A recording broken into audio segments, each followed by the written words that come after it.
Howdy, and welcome to the Texas Bucket List. My name is Shane McAuliffe, and if you ever wondered why I love doing this show, it's for the good old American life.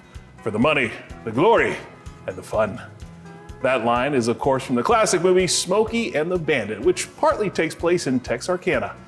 That's why every so often in these parts, they have a big party that even Buford T. Justice would enjoy.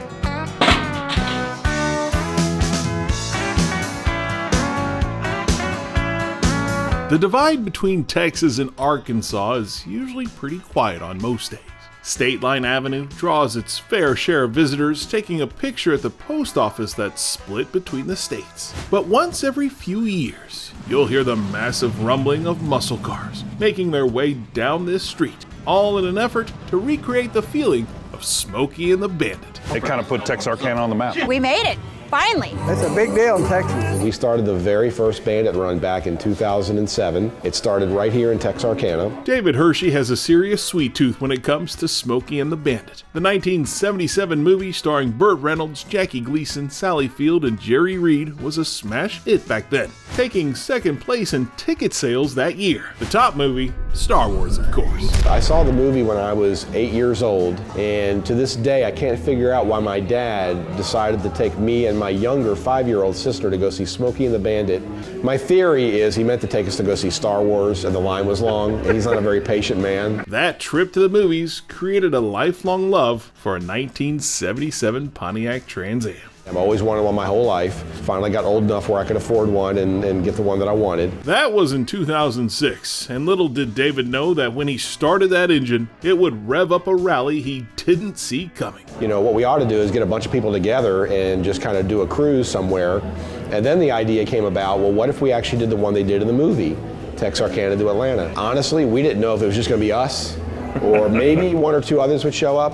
We got here and it was 30 other people, 30 other cars. We were like, wow, that's awesome, that's great. So then the next stop, it got a little bigger, and the next stop, and then one of our stops was Talladega.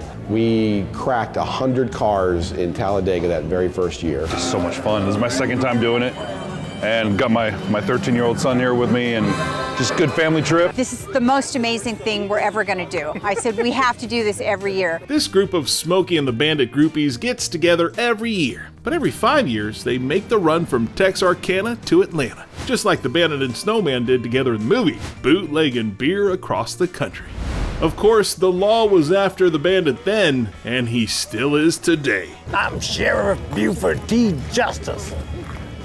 Allowed me to introduce you to Texas law. Even though there's a rivalry between the Bandit and the sheriff and all that, you know, nobody really gets hurt. There's no animosity there, but it's just good, clean fun. One wants to outrun the other and the other one wants to catch him. So it almost becomes like a gentleman's challenge. I have been chasing the Bandit for over 700 miles through people's backyards, breaking down fences. Our Buford, his name is David Betts, and he is out of St. Joseph, Missouri, and he has been traveling with us for the better part of 10 plus years. First year I did the Bandit run, everybody was doing Burt.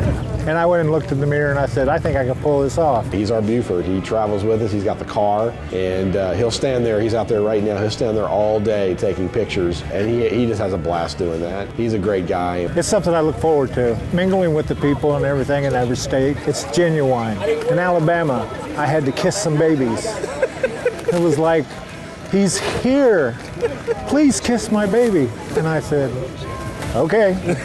You know? Now that's better than a Diablo sandwich and a Dr. Pepper. What I love about the movie is it is just good old-fashioned fun. Original stunts, original car racing, before CGI, before all that stuff. I love that you can, I don't care who you are, you can watch this movie, and by the end of the movie you got a smile on your face.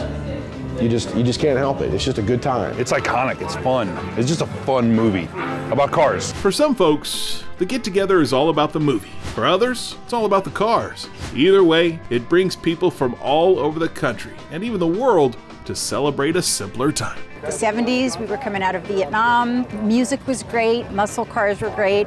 Everybody was just happy. It wasn't a big political scene like it is right now. And I think people just want to like go back there and just, you know, relive those good times. For the moment they come to see me, I took away all their problems for that few seconds I was talking. And that's really rewarding for me. You know, it's way more than just a bunch of cars hooting and hollering down the highway. You know, the relationships made and the friendships and what it means to people, you know, that's our inspiration every year.